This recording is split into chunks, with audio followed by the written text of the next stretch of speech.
The Equality Act of 2010 is the next generation of equality law. It's a result of literally years of thought and debate about how best to build on the anti-discrimination laws of the past. So now we have it, and we at the Equality and Human Rights Commission believe that this is the right platform for 21st century to become fairer and more equal than ever before. The provisions of the Act will come into force on the 1st of October 2010. The government still has to make up its mind on a few aspects of the law, but without question, this will be a step change. It will make a huge difference to very many people. So it's vital that everyone understands exactly what this groundbreaking legislation will mean for them.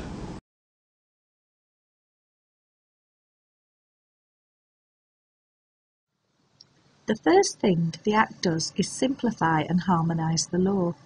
British equality law had grown up piecemeal from the 1960s onwards.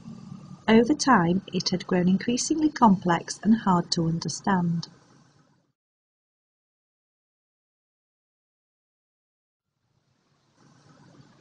The new Act puts all the equality law in one place. It makes it easier to understand and easier to respect. This should reduce the burden on private companies and public bodies.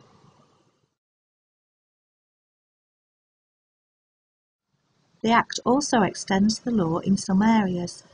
Some new protections will take effect from October 2010. People who are caring for a disabled child or relative will be protected from discrimination at work. In most cases, employers will no longer be allowed to ask job applicants about their health. This will stop employers screening out disabled people during the recruitment process. And the Act makes clear that mothers can breastfeed their children in places like cafes and shops and not be asked to leave.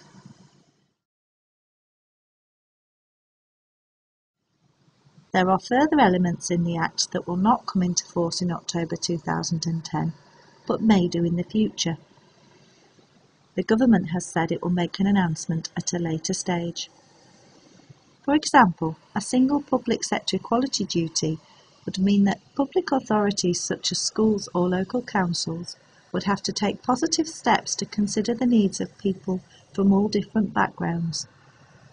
A socio-economic duty would mean that some strategic public authorities would need to think about the impact of their decisions on people from different social backgrounds. Provisions on age discrimination would protect older people from unfair treatment in places like shops and hospitals. And part of the Act would give the government the option of requiring larger private and voluntary sector employers to publish details of the differences between men and women's pay in their organisation. The Equality and Human Rights Commission will update its guidance as and when the government makes announcements. The Equality and Human Rights Commission has a big role to play in bringing the Equality Act to life. The Commission is what we like to call a modern regulator. Where there are serious problems, we don't hesitate to use those hard-edged tools at our disposal, including legal action. But we want to make it easy for everyone to get it right from the word go. That is why we're publishing online practical advice on the Act. It's simple and it's straightforward.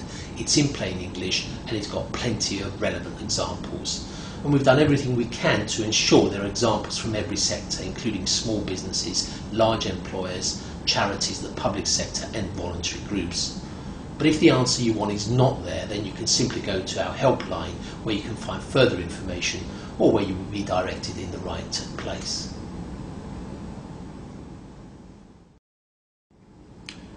At heart, the Equality Act is just about treating people fairly, with dignity and with respect. Whether you're a shopkeeper who wants to keep the customers coming back, or you're an employer who wants to recruit the best staff, or a public service provider who wants to win the public's confidence, this isn't just the right thing to do, it's common sense, and it's in your best interests. So it's over to you now. I hope you'll play your part. If each of us does the small things that the Act asks of us, then together we can make a big difference.